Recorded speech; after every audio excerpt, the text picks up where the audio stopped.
இல்லை. இயேசு என்னை நேசிப்பதாலே. லா லா லா லா லா லா லா லா லா லா லா லா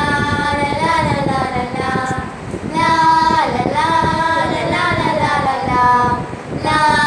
லா லா லா லா லா கைகள் தட்டி தாளம் போட்டு துதித்திடுவேன்.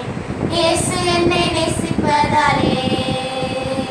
கைகள் தட்டி தாளம் போட்டு துதித்திடுவேன். இயேசு என்னை நேசிப்பதாலே. லா லா லா லா லா லா லா லா லா லா லா லா லா லா லா லா பாட்டு பாடி நடனம் ஆடி துதித்திடுவேன். இயேசு என்னை நேசிப்பதாலே. பாட்டு பாடி நடனம் ஆடி துதித்திடுவேன்.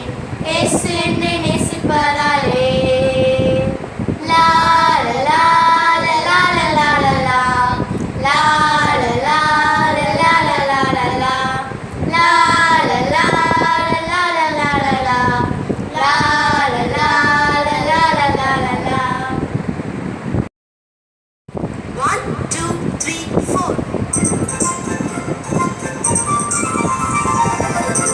பேழையிலிருந்து வெளியே வந்தார்கள்.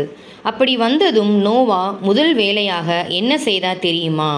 கர்த்தருக்கு ஒரு பலிபீடம் கட்டி பலியிட்டான், செலுத்தினான். கீழேயுள்ள இந்த படத்தில் அதை நீ பார்க்கலாம். தன்னுடைய குடும்பத்தை அந்த பெரிய ஜல பிரளயத்திலிருந்து காப்பாற்றியதற்காக கடவுளுக்கு நன்றி செலுத்தவே நோவா இவ்வாறு மிருகங்களை காணிக்கையாக செலுத்தினார். இந்த பலியை தேவன் ஏற்றுக்கொண்டார் என நினைக்கிறாயா? ஆம், அவர் ஏற்றுக்கொண்டார். சுகந்த வாசனையை கர்த்தர் முகர்ந்தார். அப்பொழுது கர்த்தர், இனி நான் மனுஷன் நிமித்தம் பூமியை சபிப்பதில்லை.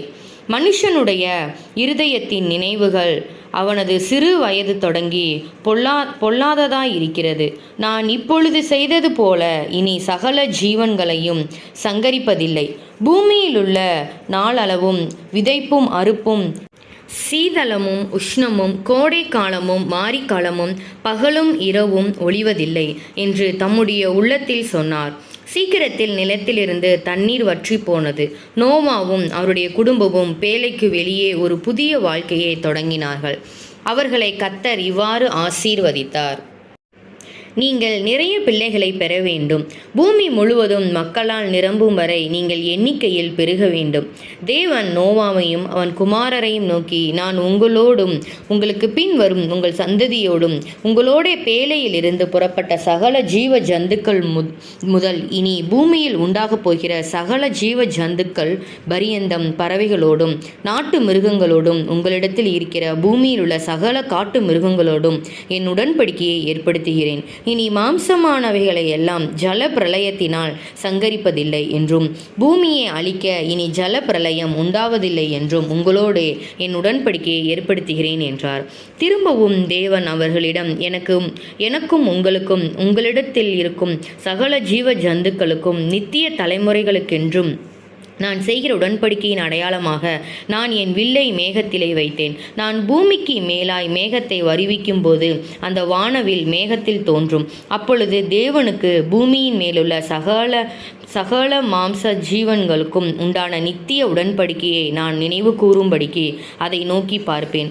இது எனக்கும் பூமியின் மேலுள்ள மாம்சமான யாவுக்கும் நான் ஏற்படுத்தின உடன்படிக்கையின் அடையாளம் என்று சொன்னார்.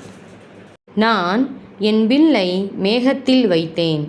அது எனக்கும் பூமிக்கும் உண்டான உடன்படிக்கைக்கு அடையாளமாயிருக்கிறது. ஆதியாகமம் 9:13.